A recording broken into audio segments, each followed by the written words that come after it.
mga boss, what's up sa inyo? It's a good day, DIY day today.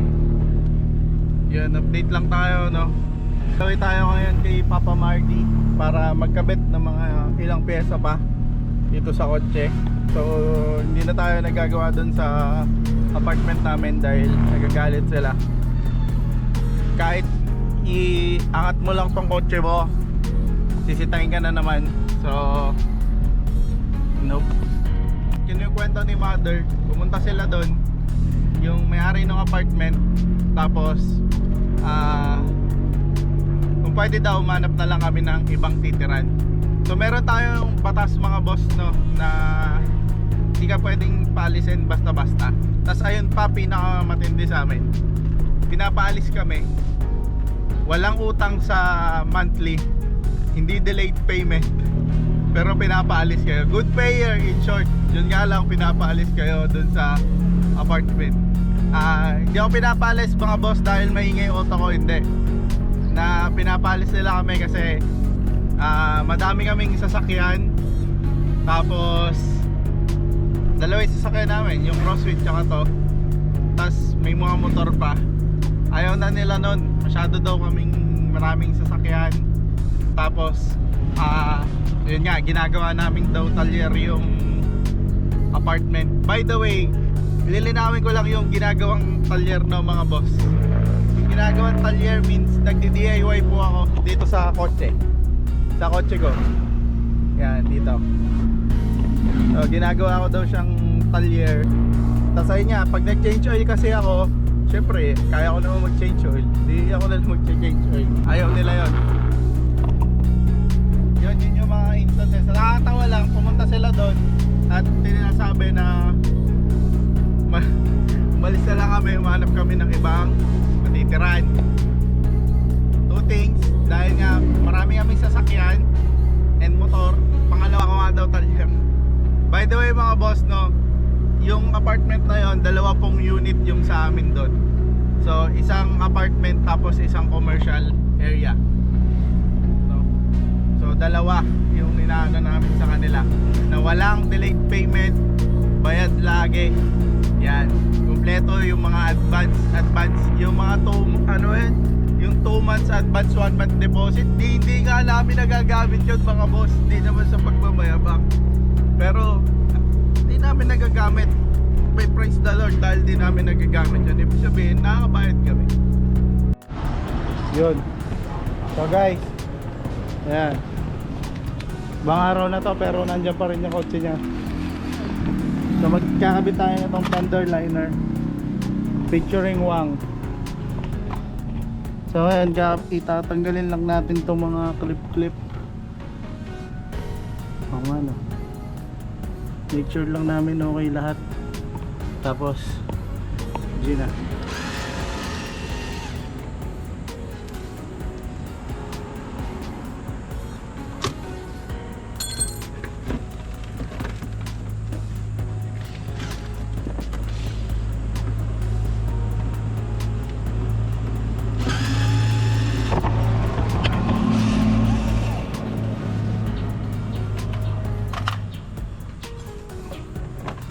tapos teka lang, ito pa yung lumang ano eh.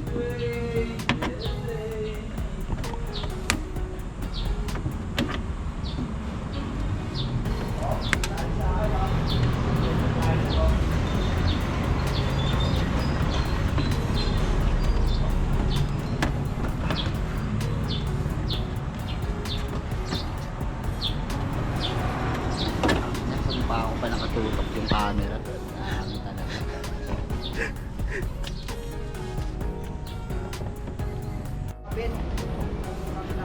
So mga boss, mali itong binili. Right na eh. Right doon. Dapat left to eh.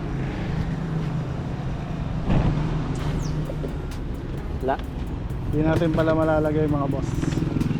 Sablay. Anyways,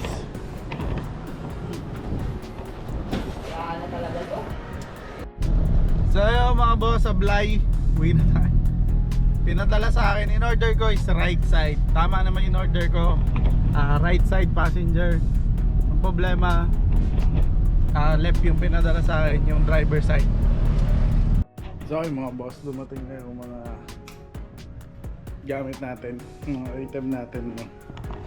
So ayan, ito yung radiator. Check-in lang natin kasi pupunta tayo kala Papa Marky. Doon natin gagawin kasi nga bawal gumawa dito. Yes, kahit magpalit ka lang ng radiator, ayaw na nila, bawal. Sige, so punta tayo doon. Nandiyan na di coolant, check lang natin yung aluminum rod kung walang. Yun guys, ito na, dumating na. Yan, wala namang UP. Ito yung production date, 9/14/2024. Okay, so all goods naman. Ito yung wala dun sa iba bra dito, tapos may kasama siyang mga hardware. Yan, so yun mga boss, kabit natin. Wala ako na magpagupit. So okay guys, bumayahin na tayo. Ito yung radiator sa likod. Ayan, so biyahin na tayo. Dumi ng sasakyan, all goods lang. Dumating na din yung fender para dun sa kanan. Ay, bawal nga gumawa doon. Kahit magpapalit ka lang ng radiator, bawal. So wala, ganun talaga. Nothing can stop us. So punta ako ngayon kala Mardi, doon sa parking lot nila Mardi, kasi pwede naman magawa doon, tsaka sarado naman na sila kaya yan. Yung ako din kasi ng may tao doon, nakakaya So okay guys, nabutan pa natin si Nunoy. Kakasarado lang tayo. Nakiram tayo ng, ito pa yung nakalimutan ko, yung pang nung food. So ayan, all goods na. Pakalma na lang ng init. Yan, tapos gawa tayo.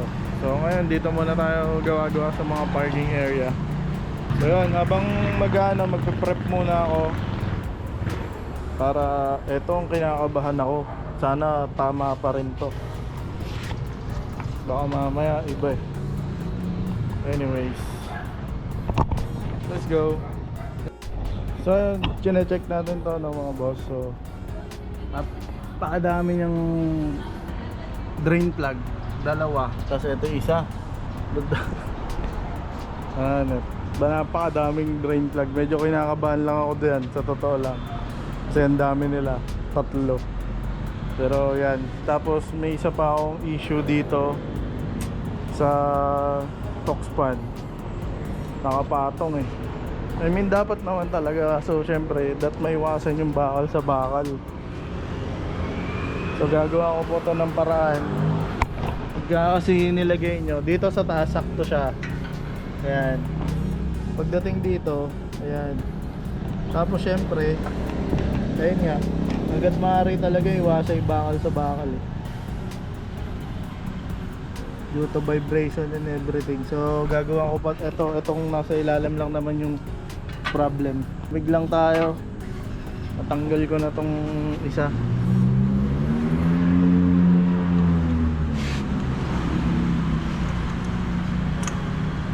Sana pasok yung rod cap.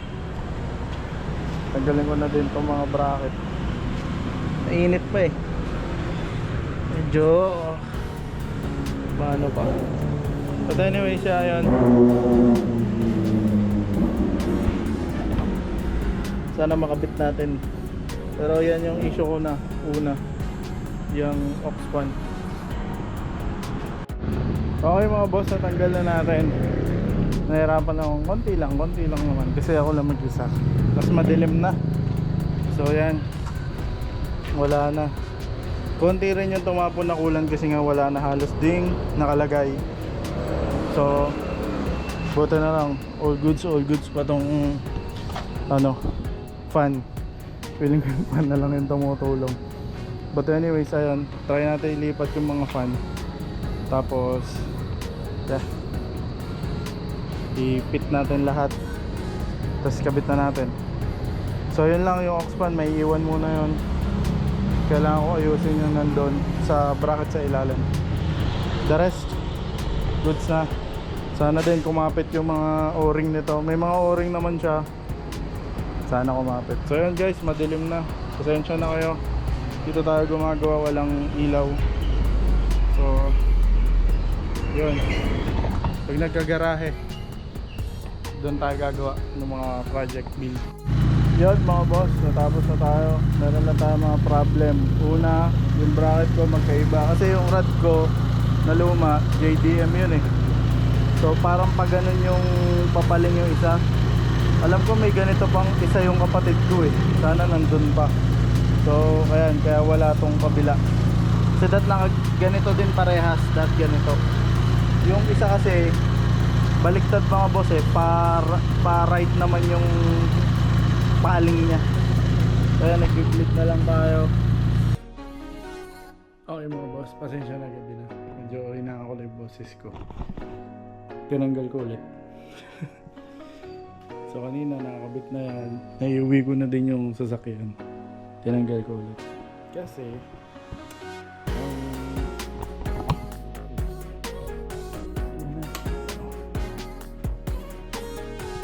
so ang naging problem ko is yung reservoir hindi ko maikabit, hindi ko mailagay.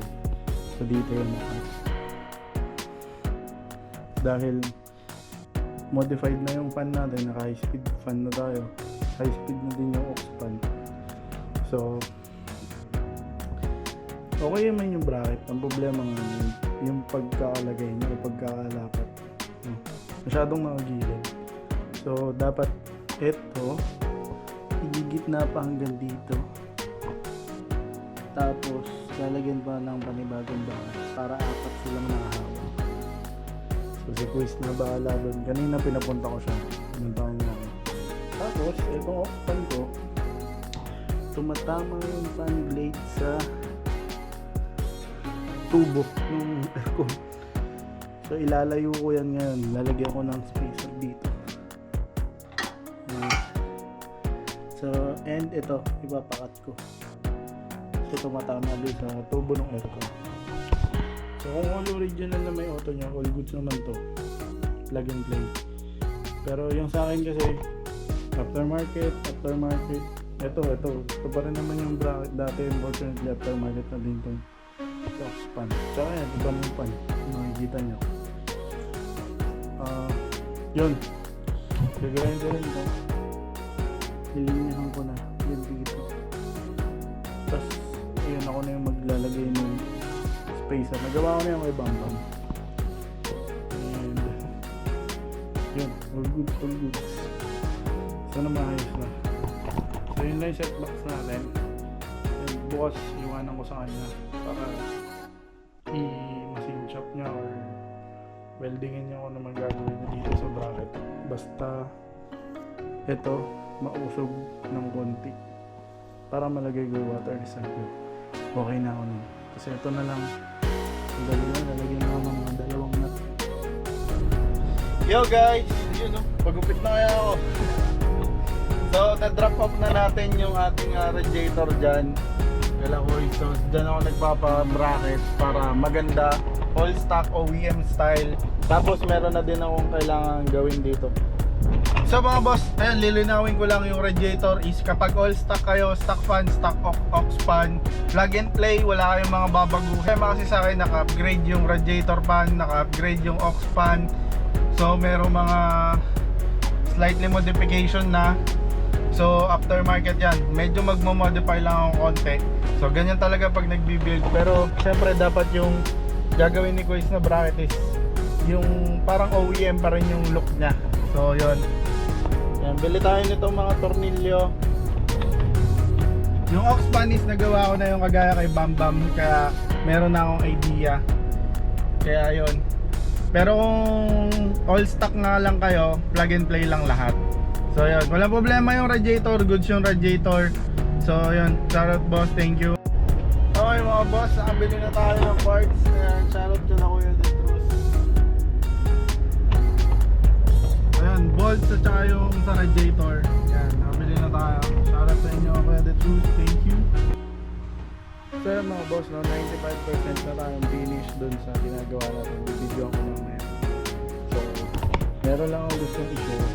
So ito yung radiator natin dun sa stock natin na radiator. Yung typical na ginagamit natin plastic. Ayan. Ganda siya, ano. Yung radiator na aluminum. Iba pala yung radiator na yung tinatawag nyo ng flat. So kung bibili kayo ng aluminum radiator, yes, kailangan nyo magpalit ng radiator cap kasi walang libre. Tapos ayun nga, kung ganito ang inyong radiator cap, hindi pwede. Yan. So ganito siya. So pwede na to, federal module kasi dun sa Montgomery brand. So 0.9 pa rin, same size, 0.9. Yan. So ang difference lang, kung makikita nyo, yan o. So ito mataas, ito flat lang, no? So yan yung difference nila. So ayun mga boss, ito ako sa parking lot ng Orano Market. Nag-open na yung pan. Orano Public Market, parking area. Dito ako nagbe-blade. So mukhang okay naman na siya. Mukhang masaya naman na.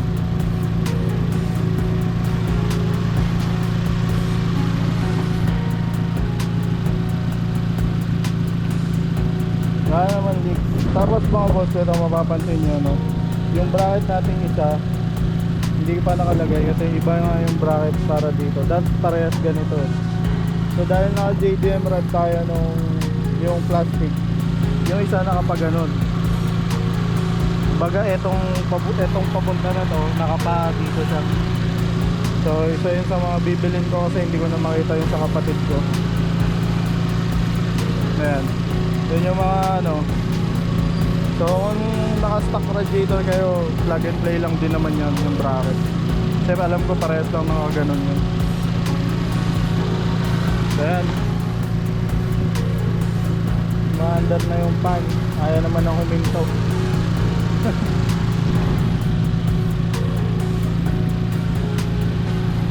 Forma ano, dito tayo sa parking area ng palengke. So mga boss, ginabi na tayo. So okay naman yung temperature ko. Ang problema niya, di ba auto pan kami, pag na-reach niya na ulit yung cold temp, mamamatay na dapat yung pan. Yung sa akin, pag nag-on na yung pan, hindi na namamatay, talagang on na siya. So ang nangyari, para akong nakarekta pan. So yung CTS yata yun na sensor, need to check that. Pero ayan, nakapatay yung pan ngayon. Pag nag-on, ala ng patayan.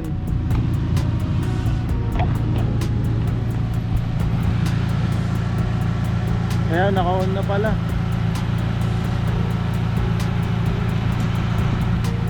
So awit.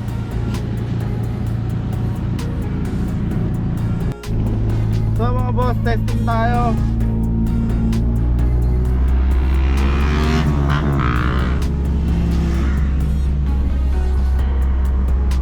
Sige, bira lang kay bira. So testing lang tayo no, mga boss. Baka nalilito lang siya sa mga pangyayari. Baka hindi lang siya sanay sa aluminum rod, mga bossing. Pero hanap dapat namamatay yung pan. So ang mga boss, ang issue ko lang is once na nag-automatic na yung pan, hindi na siya namamatay. No? Yun ang issue ko. Basta pag na-reach niya yung temp niya na mag-i-engage na siya ng on, ayun, bubukas na siya. Ang problema, hindi na siya titigil, naka-on na siya lagi. So takbo-takbo muna natin no mga boss, para baka ayun nga nagse-soft ano muna siya. Hinahanap niya muna yung sarili niya. Pero baka yung CTS lang kasi yung nag-i-engage nun eh, yung para dun sa autopan. So okay mga boss, nakabili na tayong CTS. Pasensya na yun, napakainit dito. So ayan, nakabili na tayo ng CTS. Medyo pricey siya, 700. Ito yung luma natin. Medyo ano na siya, kinakalawang. Ayan. Okay, so nakalagay ito dito. Ayan ha, nakita niyo yung gold na yun. So nandito siya. So mga boss, ang kailangan nyo dito is socket na 19 na mahaba. Yung mahabang socket ng mga boss. Hindi kakayanin to nung may igsi lang. So 19, number 19. Yun natin mamaya.